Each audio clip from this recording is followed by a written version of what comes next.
century China. Actually Amma is a black character. She is actually from Kenya, and she was brought from Portugal to Macau.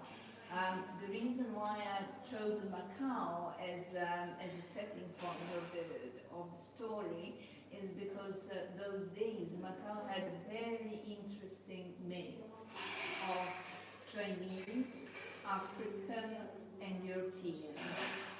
And during that time, that particular mix, within, following the historical circumstances that were actually happening in China,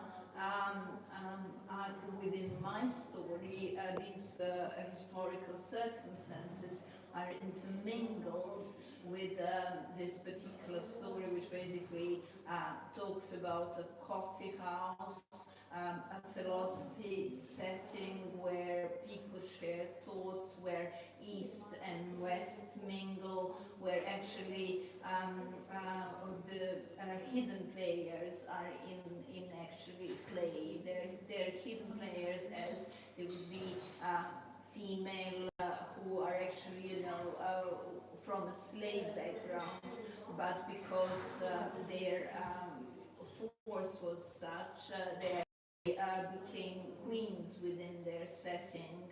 Then there would be a priest, there would be a soldier who would be from different backgrounds, and within the setting of a coffee house, and the coffee houses have always been sort of a penny universities.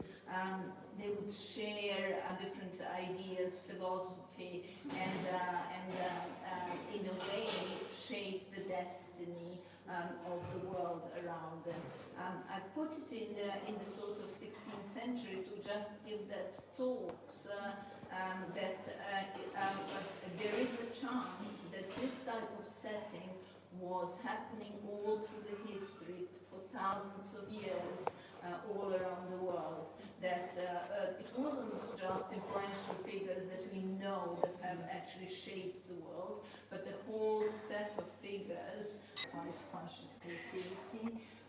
Then we went into a whole story of how did we then start this whole Alchemy of Love, and that had to be a personal story. So then that became a novel that was a Tree of Life, which was actually my adoption story and the story of me actually growing through, you know, as a human being, and that's why it becomes a Tree of Life. And in fact, the image on Tree of Life book is actually my adopted daughter, you know, with the tree growing from her head, and she has designed that image as well. So it's a personal story, and it sort of relates to again birth and rebirth, because through my life I have passed through these birth and rebirth and shaking off, you know, all of it. Then there is a spiritual symbols, because within that whole set, we then needed a book that is actually taking care of symbols and looking at the development of symbols through ages. This is again a very beautiful book, because within each of my book I'm trying to empower ancient stories, and I'm trying to empower ancient temples. So going back not only 2,000 years, but going back like 5,000 years, and saying that yes, it is possible to actually live with no war, because our ancestors used to have this type of system, and they didn't have any defensive structure. And more we look into our ancestors, more and more we learn that they have quite advanced civilizations, and they actually have a lot of exchange going between them within their sort of system. So that means they traveled, they communicated, they exchanged knowledge, which then it becomes quite interesting as a story, because how did they do it without wars, isn't it? Back now, thousands of years ago.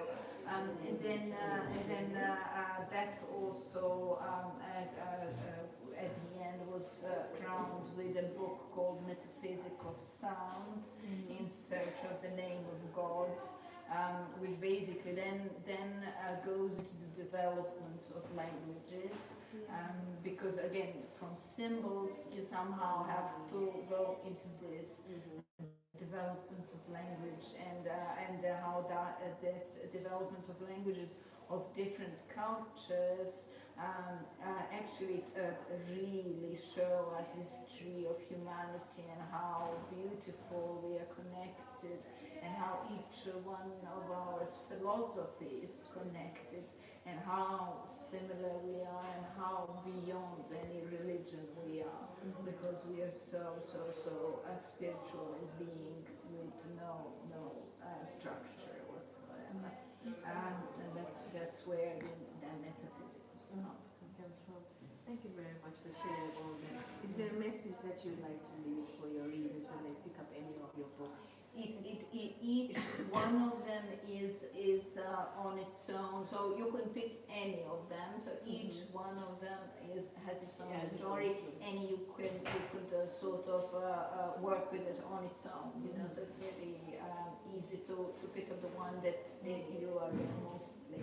But what's happening within this whole setup? People are more or less most connected to symbols, spiritual symbols. And it's interesting. Yeah. It is interesting. I find this interesting. Yeah. Because we all connect to symbols. Like, how do we, through history, have connected to spiral, and how does that work with Egyptians, and how that works with, or culture, that sort of question. Okay. Thank you very much Yes. for sharing that.